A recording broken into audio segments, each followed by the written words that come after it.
Uyu ni mugunda wa Peter Mburu uria akoretwo akirima nyanya na miciri, ona gutuika wira uyu tiguo athomeire, ona thengia wa kuoneka ohigireire makiria urimi-ini. Mburu athomeire wira wa mathabu, no thutha wa gwetha wira kwa ihinda iraya uringaine na kiria athomeire na kwaga, niguo agiire na riciria ria kwambiriria urimi wa nyanya na miciri gicunjĩ-inĩ kinini kia mugunda mwena wa Lanet, kaunti-ini ya Nakuru. So I decided why stay idle, and there's a piece of land and I can do something else that can benefit me financially and can make me grow at least even the society. Augite agiire na riciria ria miciri kuona ti urimi ukoretwo uhimbiirio na njira nene, akiuga woyaga ihinda ria mieri 3 gukura na oho thoko yayo ni njega. The harvesting period is 2 months, so you need to do the farming in bits. So like you can see there are some long ones here, they are fully matured, they are budding actually.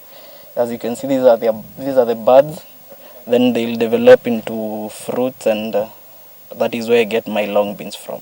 Kwa ihinda riri Mburu akoretwo agitwarithia urimi uyu thiini wa greenhouse, na haha aratutariria mundu ndarabatara mugunda munene niguo arime. I do harvest weekly.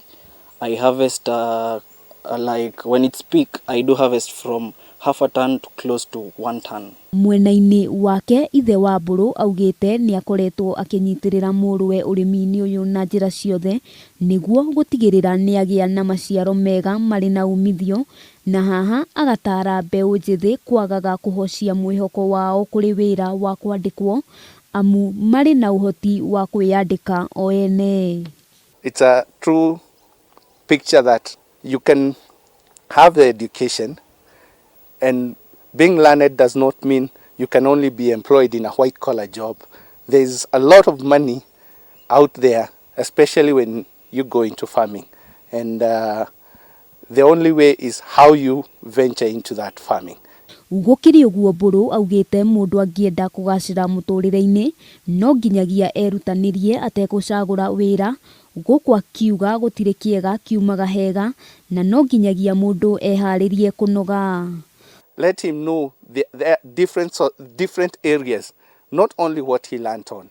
Then let him choose, let him make up his mind. But the main thing is open up to him and show him different sources of employment. Handu-ini ha Kameme TV, ritwa riakwa ni Wambui wa Njuguna.